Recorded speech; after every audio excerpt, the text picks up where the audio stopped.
기원전 약 490년 그리스 반도의 강력한 맹주였던 아테네 시 군사 1만 명이 그 유명한 마라톤 평원을 향해서 달려가고 있었습니다. 왜냐하면 오늘날 터키 지역, 팔레스타인 지역을 지배하고 있었던 이 페르시아 제국의 약 10만 명의 병사가 이 그리스 반도 아테네 평원을 향해서 침공에 들어왔기 때문입니다. 만약에 여기서 밀리면 문명의 거대한 그리스 제국 전체가 무너지는 이 절체절명의 상황이었습니다. 고대 사회에서 전쟁은 무기가 일정하기 때문에 몸과 몸이 부딪히고 창과 창으로 싸우기 때문에 수가 절대적으로 중요합니다. 페르시아군은 10만 명이고 아테네 군사는 1만 명이었던 만큼 패배가 자명한 상황이었는데, 이 고국을 수호하기 위해서 아테네 군사들이 죽기 살기로 달려들었습니다. 이 어려운 싸움에서 드디어 승리를 구가하게 된 것입니다. 이때 한 병사 페이디피데스가 전속력으로 달리기 시작했습니다. 이 마라톤 평원에서 아테네 시까지 전속력으로 달려가기 시작한 거예요. 무엇을 위해서? 우리가 승리하였노라, 이 기쁨의 좋은 소식을 증거하기 위함이었습니다.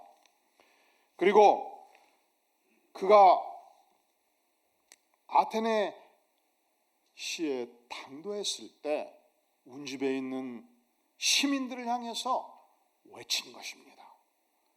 친애하는 아테네 시민 여러분, 우리가 드디어 페르시아군을 물리치고 승리하였습니다 외치게 된 것입니다. 그리고 그 자리에서 쓰러져 죽었습니다. 우리가 이런 사람을 전령사라고 그러거든요. 예수님이 이 땅에 오시기 전에 예수님은 메시아이십니다. 예수님은 지상에서 가장 기쁨의 좋은 소식입니다. 예수님은 우리의 모든 죄를 안고 십자가에서 죽으신 마치 어린 양과 같은 분입니다. 그분을 믿을 때 영생이 있습니다. 이렇게 예수님 오시기 전에 예수님을 증거하는 전령사 세례 요한이 있었습니다. 오늘 본문은 그 세례 요한의 인물됨과 그의 사명을 다시 새롭게 소개해주고 있습니다. 세례 요한은 과연 어떤 인물이었는가? 그 시대 생활의 대부분을 광야지대에서 기도하는 데 전념했던 인물이었습니다. 그가 가끔 문명사회로 나올 때, 도회지로 나올 때, 백성들 앞에 나올 때 수천수만의 사람들이 이 기도에 전념하는 세례 요한의 기도를 받기 위해서, 세례 요한의 설교를 듣기 위해서 몰려들기 시작했습니다. 세례 요한의 설교는 아주 단순했습니다. 회개하시오, 하나님의 나라가 가까웠습니다. 회개하시오, 이제 예수님이 곧 오십니다. 회개했으면 회개에 합당한 열매를 맺으시오 외치고 외쳤습니다.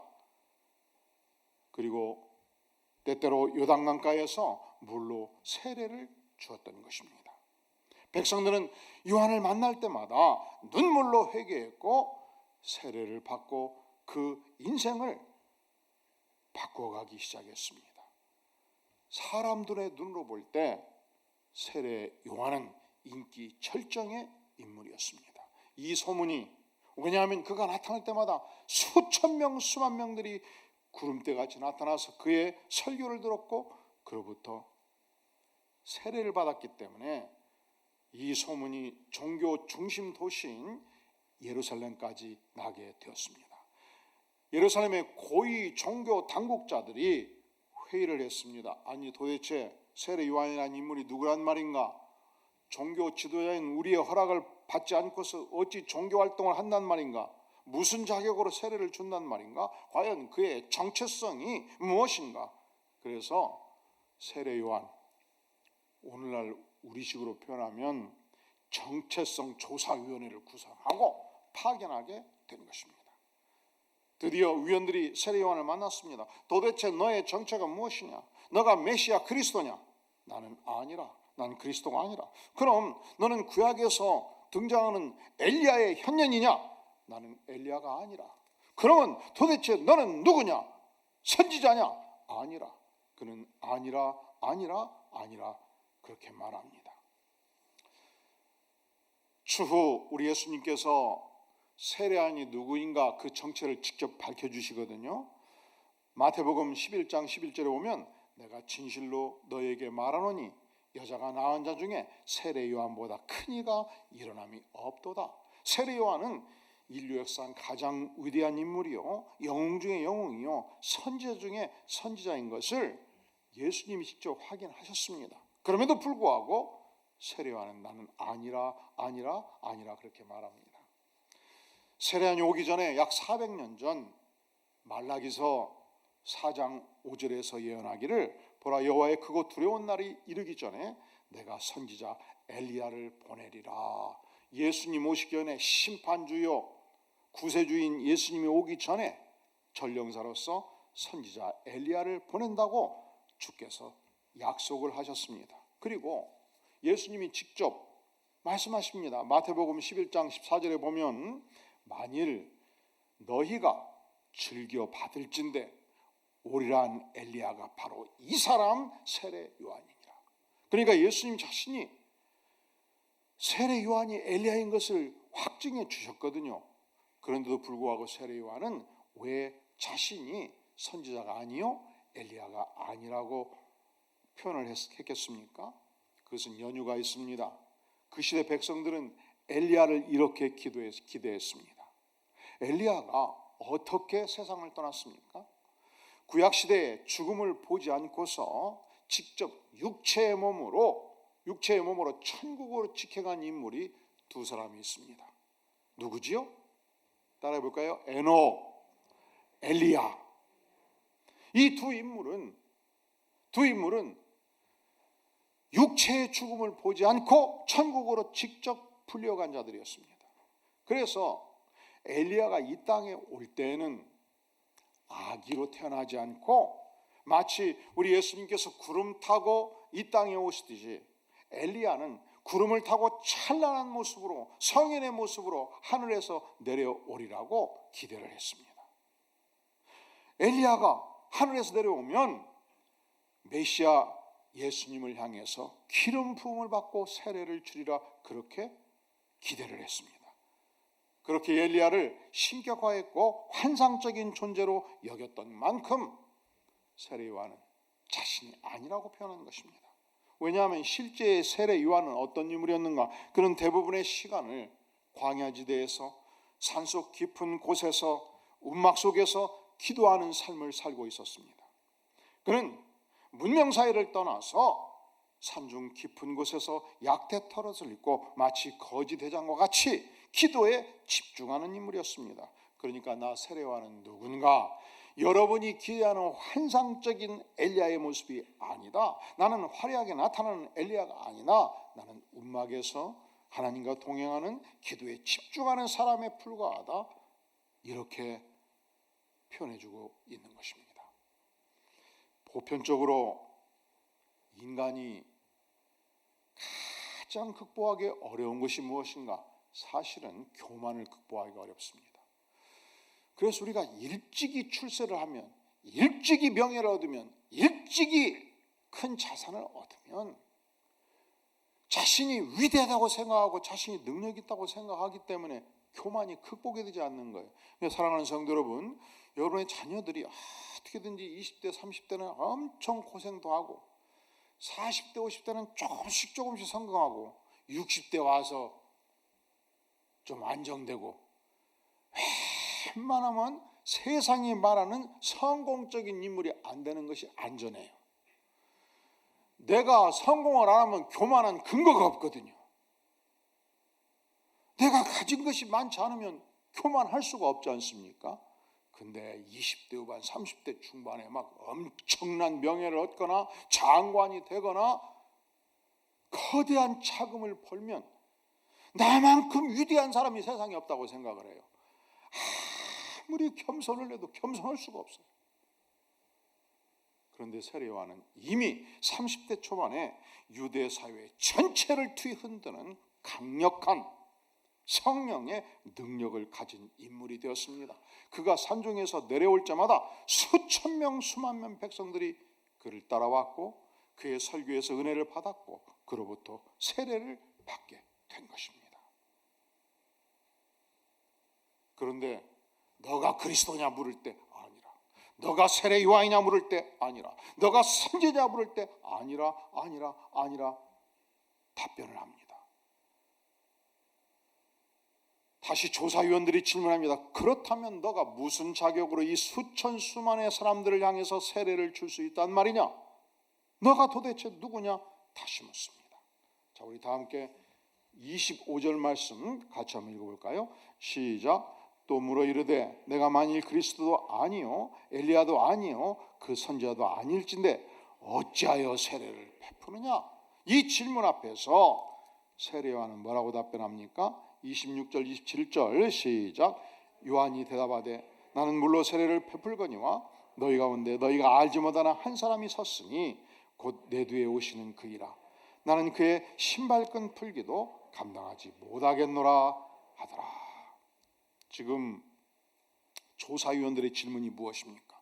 너가 도대체 어찌하여 무슨 권세로 세례를 베푸냐? 너가 누구냐는 질문이었어요. 근데 세례 요한은 무엇을 답변합니까? 나는 물로 세례를 베푸는 초라한 존재에 불과하지만 너희 가운데 너희가 알지 못하는 예수 그리스도 메시아, 그가 이 땅에 오실 터인데 그는 내가 그분의 몸종이 되기에도 감당하지 못할 만큼 위대한 하나님의 아들이라고 소개하지 않습니까? 또 그가 예수님을 소개하고 있습니다. 어떻게 소개합니까? 33절 같이 읽어볼까요? 시작. 나도 그를 알지 못하였으나 나를 보내어 물로 세례를 베풀라 하신 그이가 나에게 말씀하시되 성령이 내려서 누구에든지 머무는 것을 보거든 그가 곧 성령으로 세례를 베푸는 이인 줄 알라 하셨기에 나는 물세례를 베풀 뿐이지만 예수 그리스도 그분은 성령이 내려서 성령으로 세례를 베푸는 분이시다. 성령이 내리면 어떤 흉악한 죄인도 회개하고 바꾸어져서 개과천선하는 놀라운 역사가 일어날 것이다. 이 예수님께서 역사하시는 때가 이제 곧 오리라고. 그는 어떤 질문을 받든지 예수 그리스도를 증거하는 데 집중하는 모습을 보여주는 것입니다. 그리고 너의 정체성이 무엇이냐고 물을 때 나는 아무것도 아니다. 나는 이 위대하신 예수님 메시아 구세주 앞에 서볼 때 나는 존재 가치를 가진 사람이 아니다. 그러니까 세례 요한이 어떤 인물인가 물을 때 그 첫 번째 특징, 그는 지극히 이 땅에서 겸손한 인물이었던 것을 우리가 보게 됩니다. 어느 날 세례 요한이 제자들과 함께 있을 때 우리 예수님께서 나타나셨습니다. 제자들을 향해서 예수님을 가리키며 외칩니다. 뭐라고 외칩니까? 자, 29절 시작. 이튿날 요한이 예수께서 자기에게 나오심을 보고 이르되 보라 세상 죄를 지고 가는 하나님의 어린 양이로다. 예수님인데 이분이 세상의 모든 죄인들의 죄를 안고 죽으시는 희생양 예수 그리스도 어린 양이시다. 이렇게 소개하지 않습니까? 그리고 또 소개하기를 30절 내가 전에 말하기를 내 뒤에 오시는 사람이 있는데 나보다 앞선 것은 몸으로 태어나는 것은 내 후에 탄생한 분인데 그분이 나보다 먼저 계신 것은 그분이 창조주요 그분이 태초부터 계신 이라고 지금 소개하고 있는 것입니다. 또한 다시 제자들과 함께 있을 때 예수님께서 지나가셨습니다. 36절 예수께서 지나가심을 보고 말하되 따라해 볼까요? 보라 하나님의 어린 양이로다. 이때 31절 제자 몇 명이 2명이 세례 요한의 증언을 듣고 세례 요한을 떠나서 예수님을 따르기 시작한 것입니다. 이 2명이 바로 시몬 베드로 형제 안드레였고 요한복음을 저술한 사도 요한이었습니다. 그러니까 안드레와 요한은 어저께까지 세례 요한의 제자였습니다. 어저께까지 세례 요한을 전적으로 따르는 자들이었습니다. 어저께까지 세례 요한을 존경하고 세례 요한의 눈빛 밑에서 충성했던 인물이었습니다. 그런데 세례 요한의 소개를 받고 오늘부터 예수님을 전적으로 따르기 시작한 것입니다. 세월이 지나면서 수많은 제자들이 자기를 따랐던 모든 제자들을 예수님께 따르도록 안내합니다. 그리고 지금까지 자기를 따랐던 수천 수만의 백성들이 이제 메시아 예수님이 나타났으니 예수님을 따르라. 그리고 자기를 소개하기를 나는 광야에서 외치는 자의 소리요, 나는 예수 그리스도의 길을 안내하는 자다. 결국 예수님은 흥하여야 하겠고 나는 쇠하여야 하리라. 그가 예수님이 공생애를 본격적으로 시작하기 시작했을 때 이제 나는 이 역사의 무대에서 사라지는 것이 나의 본분이요 나의 할 일이라고 확신했던 인물입니다. 그러니까 세례 요한은 어떤 인물인가? 자기 분수를 충분히 알고 있던 인물이었습니다. 자기 사명을 알았고 자기 역할에 충성했던 인물이었습니다. 이것은 하나님이 주신 지극한 겸손이 없이는 할 수 없는 일이었는데, 그런 점에서 세례 요한은 하나님 앞에서 최선의 겸손, 지극한 겸손으로 무장된 인물이라 아니할 수 없습니다. 두 번째, 세례 요한은 과연 어떤 인물인가? 그는 모든 기회를 통해서 예수님을 증거하는데 전적으로 헌신한 인물이었습니다. 그러니까 마치 페이디피데스가 아테네 군사가 페르시아 대군을 물리쳤을 때 이 기쁨의 좋은 소식을 증거하기 위해서 목숨 걸고 아테네를 향해서 달렸듯이 세례 요한은 모든 기회를 동원해서 어린 양 예수 그리스도, 구세주 예수 그리스도를 증거하는데 생애를 전념했던 인물이다, 그렇게 말할 수 있겠습니다. 그리고 헤롯 대왕에 의해서 그 생애의 가장 찬란한 생애의 절정에서 30대 중반에 순교의 제물로 생애를 마감하게 된 것입니다. 우리가 역사를 보면 하나님께서 한 시대 위대한 영향력을 끼쳤던 인물들이 그 사명을 충성하다가 갑자기 순교의 제물로 역사의 무대에서 사라지는 사람들, 인물들이 많이 있거든요. 그럴 때 우리는 너무 아쉬워요. 인간적으로 하나님 저렇게 충성했던 인물이면 좀 더 길게 영향력을 끼치고 살도록 하면 좋지 않겠습니까? 예컨대 예언에서 수많은 나환자들을 돌보았던 한국의 기독교 역사 속에서 성자라고 일컬어지는 손양원 목사님이 계십니다. 이분은 6.25 사변 때 그 생애의 절정기 48살 때 공산당원에 의해서 순교를 당합니다. 이 140년 기독교 역사 속에서 하나님께 충성했던 하나님의 사람 1순위 넘버원에 들어가는 인물 중에 주기철 목사님이 계십니다. 그분은 일사각오의 신앙으로 하나님께 충성했던 인물입니다. 아무리 일본 사람들이 회유를 해도 결코 신사참배에 참여하지 않았던 하나님께 충성된 인물이었습니다. 그런데 그가 47살 때, 88할 때 감옥에서 엄청 취조를 받다가 결국 순교를 당하게 됩니다. 에녹은 그 시대 청년기에 죽음을 보지 않고 산채로 하늘로 올리움을 받았던 인물입니다. 왜 하나님께서는 이 위대한 하나님의 사람들을 갑자기 천국으로 부르실까? 사랑하는 성도 여러분, 우리가 지상에서 아무리 좋은 걸 맛보아도 지상의 삶은 고통의 세월입니다. 그런데 하나님의 백성들이 천상으로 풀려갈 때 지상과는 비교할 수 없는 수천 수만 매의 천상의 아름다운 삶, 하나님과 직접 동행하는 축복의 삶이 있기 때문에 하나님은 우리를 부르시는 것입니다. 영어로 크리스천이라는 의미를 아시나요? 영어로 신자하면 크리스찬이잖아요. 근데 이것을 이렇게 설명하는 사람들이 있어요.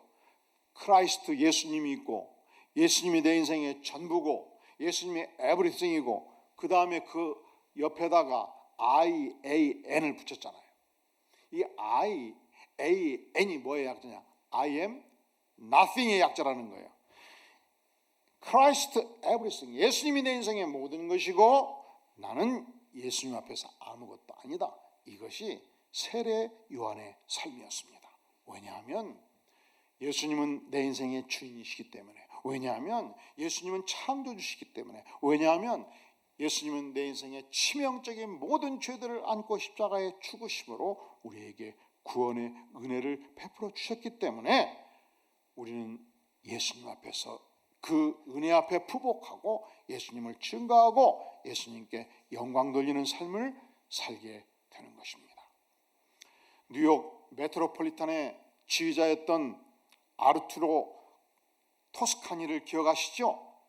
그가 어느 날 이 베톤의 교향곡 합창을 지휘하게 되었습니다.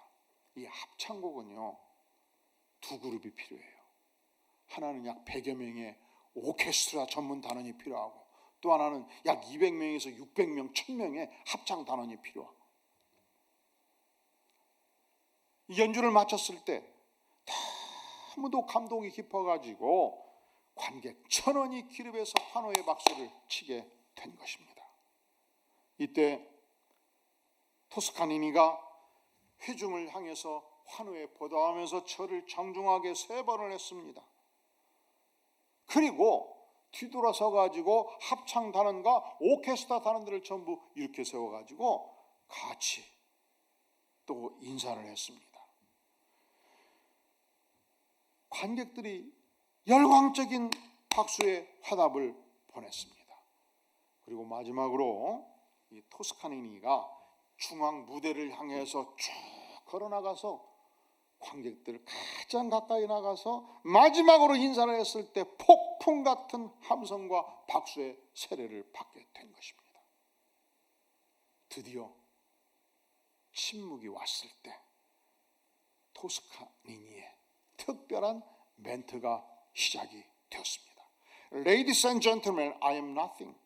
여러분이 아무리 열광적인 박수를 쳐도 저는 아무것도 아닙니다. 그리고 합창단원과 오케스트라들을 바라보고 회중을 바라보면서 Ladies and gentlemen, you are nothing. 아무리 여러분들이 박수를 쳐도 합창단, 오케스트라, 여러분 자체도 이 베토벤 곡 앞에서 아무것도 아닙니다. 마지막으로 외칩니다. 베토벤, he alone is everything, everything, everything. 이 곡을 작곡한 베토벤, 그만이 모든 것의 모든 것입니다. 언젠가 인류의 역사를 결산하는 순간이 반드시 이 땅에 오게 될 것입니다. 그때 우리는 주님의 보좌 앞에 서서 예수 그리스도를 경배할 때 우리 모두는 함께 외치게 될 것입니다. 나도, 당신도, 우리도 이 예수 그리스도의 영광, 예수 그리스도의 능력, 예수 그리스도의 위대한 구원 앞에서 우리는 아무것도 아닙니다. 예수 그리스도 당신만이 모든 것의 모든 것이 되십니다. 기도합니다. 영광의 주님, 주께서 영광을 받아 주시옵소서. 주께서 죄 많은 인생들을 버리지 아니하시고 구원해 주시고 십자가의 보혈로 인생의 모든 죄를 씻어주시고 천국의 영광, 천국의 복음, 천국의 축복을 선물로 주시니 진실로 감사를 드립니다. 주님, 우리의 남은 생애가 이 영광스러운 천국의 복음을 이웃과 나누는 축복의 세월 되도록 성령께서 기름 부음을 허락하여 주시옵소서. 예수님의 이름으로 간절히 기도하옵나이다. 아멘.